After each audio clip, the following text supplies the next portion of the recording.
ஆச்சுப்பா. எப்படி எப்போ ஒரு ஏதோ ஒரு டக்கு டக்கு சொல்லுங்க.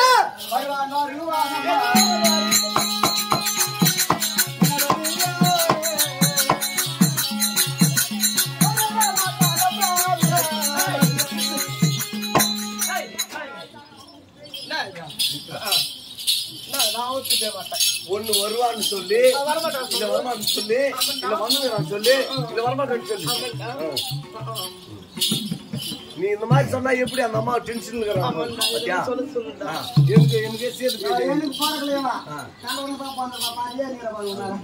என்ன மாதிரி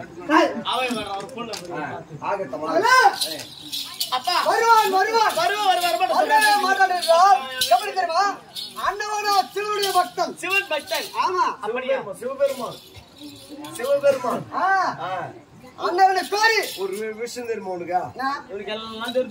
தெரியுமா? சிவபெருமான் எப்பேற்பட்டவர் தெரியுமா? எப்பேற்பட்டவன்? அவரு வள்ளல சேர்ந்த ஒரு வள்ளல்னு சொன்னா உலகத்துல எத்தனையோ பேர் வள்ளல் இருக்கலாம். ஆனா எதுவும் எதிர்பார்க்காத உதவி செய்யறோம் பாத்தியா, அவர் தான் வள்ளல். ஆமா, அன்னதானம் 10 பேருக்கு அன்னதானம் போடுறான். அவனுக்குள்ள ஏதோ ஒரு குறை இருக்கலாம். அந்த குறை குறை தீரணும்னு சொல்லி 10 பேருக்கு அன்னதானம் போடுறான். எதிர்பார்த்து செய்யறவன் கிடையாது வள்ளல். தானா தர்மம் பண்ணுவாங்க, தானா தர்மம் பண்ணுவாங்க, அன்னதானம் பண்ணுவாங்க, எத்தனையோ தானங்கள் பண்றாங்க. அவர்கள் எல்லாம் வள்ளல் கிடையாது. உலகத்திலே 4 பேர் வள்ளல் இருக்கிறாங்க. கால் வள்ளல், அரை வள்ளல், முக்கா வள்ளல், முழு வள்ளல். எப்படின்னு சொன்னா கால் வள்ளல் யார் தெரியுமா? யாரு நீங்க சொன்னீங்க பாரு. யார் அவர் சொன்னீங்க? சிவபெருமான். ஆமா, உமையவளுக்கு உடலில் சரிபாதி கொடுத்தார் சிவபெருமான். ஆமா, உமையவளுக்கு சரிபாதியாக கொடுத்தார் சிவபெருமான். உடலில் சரிபாதியாக கொடுத்தான் சிவபெருமான். அவர் கால் வள்ளல்.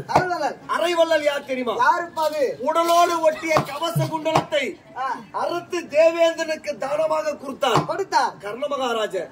அவன் அரை வள்ளல். அரை வள்ளல். முக்கா வள்ளல் யார்? அண்டத்து ஒரு அடியை பூமி அறுவடியை அளந்துவிட்டு 3வது அடியை சிரத்தை காட்டினார் பாத்தியா, மகாபலி சக்கரவர்த்தி. அவர் முக்கா வள்ளல்.